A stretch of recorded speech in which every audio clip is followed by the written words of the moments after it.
calculus. Unfortunately, not that many people like it, even though its properties and applications shape the world and the universe that we live in. By definition, calculus is the branch of mathematics that deals with the finding and properties of derivatives and integrals of functions, by methods originally based on the summation of infinitesimal differences. The two main types are differential calculus and integral calculus. In simplest terms, calculus is the mathematics of change. So why are we doing this? I, LJ, and my partner for this project, Jelo, of grade 11 Isaac Newton, batch 2, senior high school, students of Rizal National Science High School, are tasked to present a video tutorial about a certain topic in basic calculus as a requirement for the semester. One of the objectives of the project is that this should be posted on YouTube, the largest video sharing platform in the web. People now from all parts of the globe can view this by simply using the internet and searching the subject matter. Now, we'll apologize for any shortcomings that we may have during this discussion, simply because we're just students and some of the probable viewers are like us, searching for knowledge and that, and not pro mathematicians, so we apologize. Now, let us go to the discussion proper. So, limits. In mathematics, the limit of a function is a fundamental concept in calculus and analysis concerning the behavior of that function near a particular input. So basically, the limit is what is happening in a function approaching a certain value. So the main topic assigned to us is to apply the limit laws in evaluating the limit of algebraic functions, such as polynomial, rational, and radical. So, what are the limit laws? The limit laws are simple formulas that help us evaluate limits precisely. In the previous lesson, we presented and illustrated the limit theorems. We start by recalling these limit theorems. Theorem 1. Let C, K, L, and M be real numbers, and let f of x and g of x be functions defined on some open interval containing c, except possibly at c.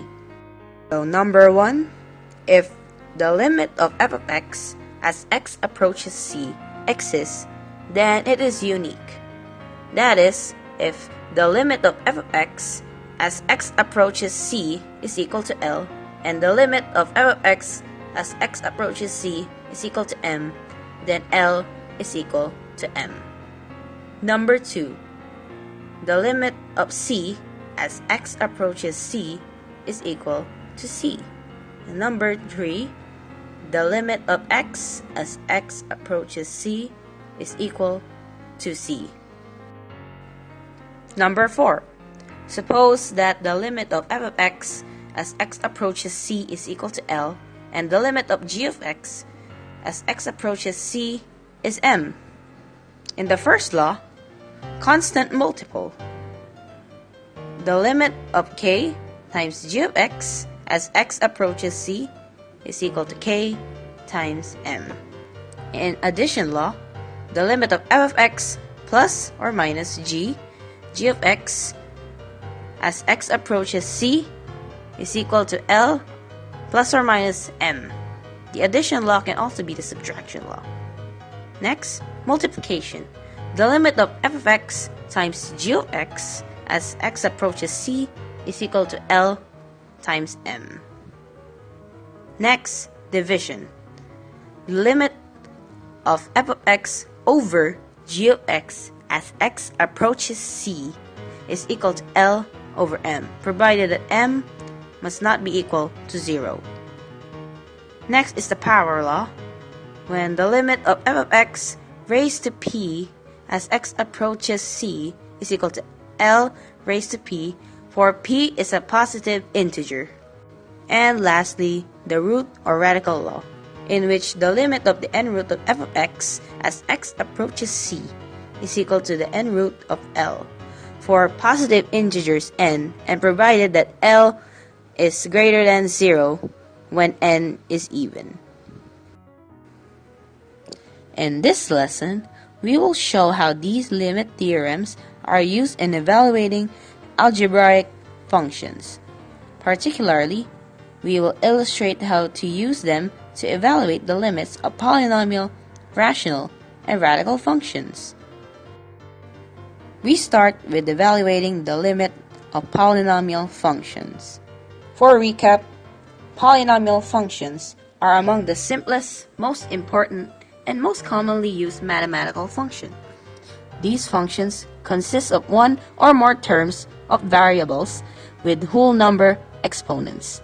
Whole numbers are positive integers and zeros. So, for the first example, let us determine the limit of 2x plus 1 as x approaches 1. The solution? The first step, we use the addition law. We can see that the terms are separated respectively so that we may find the limits of each term. Next is the constant multiple. As we find the limit of the first term, which is the limit of 2x as x approaches 1, and the limit of 1 as x approaches 1, it becomes 2 limit of x as x approaches 1 plus 1. Then further simplifying, for the first term, we direct substitute it, so it becomes 2 times 1 plus 1. And for the results, it equals 3. For our next example, let us determine the limit of 2x cubed minus 4x squared plus 1 as x approaches negative 1. So the solution for this is using the theorems above. First is the addition law, in which we separate each terms respectively as we find their limits. Next is the constant multiple law, in which 2 limit of x cubed as x approaches 1 minus 4 x squared as x approaches negative 1 plus 1. Up next, as we substitute each values to x, we use now the power law, in which 2 times the quantity of negative 1 raised to 3 minus 4 times the quantity of negative 1 raised to 2 plus 1. And then we simplify negative 2 minus 4 plus 1. And then we get the answer of negative 5. We will now apply the limit theorems in evaluating rational functions. A rational function is the name given to a function which can be represented as the quotient of polynomials, just as a rational number is a number which can be expressed as a quotient of whole numbers. In evaluating the limits of such functions, recall from Theorem 1 the division rule, and all the rules stated in Theorem 1 which have been useful in evaluating limits of polynomial functions, such as the addition and product rules. So now let us have an example of a rational function. The first example, let us determine the limit of 1 over x as x approaches 1. The solution is using the division rule. So the limit 1 over x as x approaches 1 equals the limit of 1 as x approaches 1 over the limit of x as x approaches 1. In doing so, using constant rule for the numerator and the identity rule for the denominator, we end up with 1 over 1. And simplify it, we end up with 1. So the limit of 1 over x as x approaches 1 is 1. For our next example, let us evaluate the limit of x over x plus 1 as x approaches 2. Solution? We start by checking the limit of the polynomial functions in the denominator. So, the limit of x plus 1 as x approaches 2 is equal to the limit of x as x approaches 2 plus the limit of 1 as x approaches 2, which equals to 2 plus 1, total of 3. Since the limit of the denominator is not 0, it follows that the limit of x over x plus 1 as x approaches 2 is equal to the limit of x as x approaches 2 over the limit of x plus 1 as x approaches 2, which equals to 2/3. By division rule, we get our final answer as 2/3.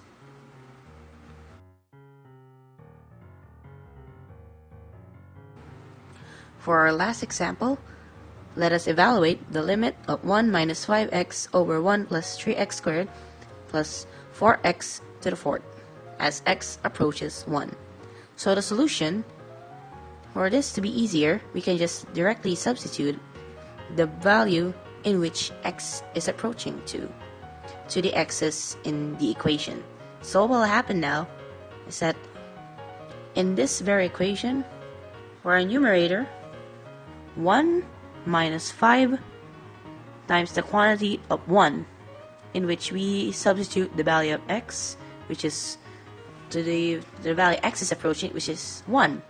Then to the denominator, 1 times 1 plus 3 times the quantity of 1 squared plus 4 times the quantity of 1 raised to 4, in which if we simplify it, it will turn into negative 4 over 8 to its lowest term, 1, negative 1 over 2, or negative 1/2.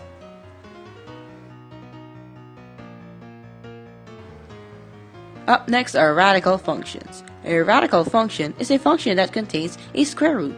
Radical functions are one of the few types of functions that require you to consider the domain of the function before you graph the function, because you cannot have a negative radicand, or the value inside the radical should not be negative. First example of radical functions, example 1. Evaluate the limit of square root of x as x approaches 1. The solution, using the radical or the root rule. The limit of square root of x as x approaches 1 will now be equal to the square root of the limit of x as x approaches 1, which then equals to the square root of 1. And as we all know, the square root of 1 is 1. Example number 2. Evaluate the limit of the square root of x plus 4 as x approaches 0. The solution again is using the radical or root rule. So the limit of x square root of x plus 4 as x approaches 0 equals to the square root of the limit of x as x approaches 0 plus 4. In turn, it will come square root of 4, and we all know the square root of 4 is 2. For our last example, example number 3, we will evaluate the limit of square root of x squared plus x plus 2 as x approaches 1. So our solution, using the simplest method, the direct substitution, we will just substitute the value x approaching, which is 1, to the x's within the radical. So what will happen is that the square root of the quantity of 1 squared plus the quantity of 1 plus 2.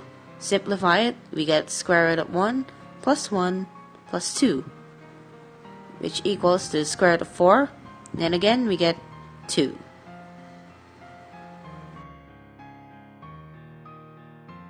Sometimes there are cases that direct substitution is not sufficient and we can end up with an undefined value. In order to solve these problems, we should manipulate the function, like through factoring and conjugation. So our first example of manipulation is the limit of x squared minus 3x minus 10 over x squared minus 25 as x approaches 5. So if we use the direct substitution method, we can end up with a 0 in the denominator, which is undefined. So to find the true limit of the function, we must manipulate it through factoring. We can see that from the numerator and the denominator, both are factorable. So we factor it. So for the numerator, the factor of x squared minus 3x minus 10 is x minus 5 times x plus 2. And for the denominator, the factor of x squared minus 25 is the quantity of x plus 5 times the quantity of x minus 5. So as we can see, there are like terms from both the denominator and the numerator, so we just cancel them out. Then we end up with only x plus 2 over x plus 5. Then now we can use the direct substitution method. So the numerator will now be 5 plus 2 over 5 plus 5, in which it will equal to 7 over 10, and our final answer will be 7 over 10, or 0.7. The next method, conjugation. We use these commonly in binomials, but also we can use this in functions that are radical, or radical functions. So what is a conjugate? The conjugate has the same number but the opposite sign in the middle. Also, conjugates don't have to be two-term expressions with radicals in each of the terms. In fact, any two-term expression can have a conjugate. For our first example, the limit of x cubed minus 1 over square root of x minus 1 as x approaches 1. So we can see that we cannot use direct substitution as we can end up with an undefined value. So we now have to manipulate this function. For the numerator, you can observe that it is factorable by a trinomial expression. And for the denominator, we can conjugate. We can use conjugation. So what happens is that we factor out the numerator, which turns into x minus 1, the quantity of x minus 1, times the quantity of x squared plus x plus 1, which is the factor of x cubed minus 1, and over square root of x minus 1 multiplied by the conjugate square root of x plus 1 over square root of x plus 1. And then we can see that there are like terms, so now we cancel it, and you don't have to multiply it. We can just let it be like, you can just let the expression on the numerator on top, both of them, like x squared plus x plus 1 times the quantity of x square root of x plus 1. So let them be. And for the next, we just direct substitute the value x is approaching, which is 1. So what happens is that it turns into 1 squared plus 1 times the quantity of square root of 1 plus 1, in which it turns into 1 plus 1 plus 1 times 1 plus 1. In total, it becomes 3 times 2, and then our answer, or the limit of x squared, or x cubed minus 1 over x squared of x minus 1 as x approaches 1 is 6.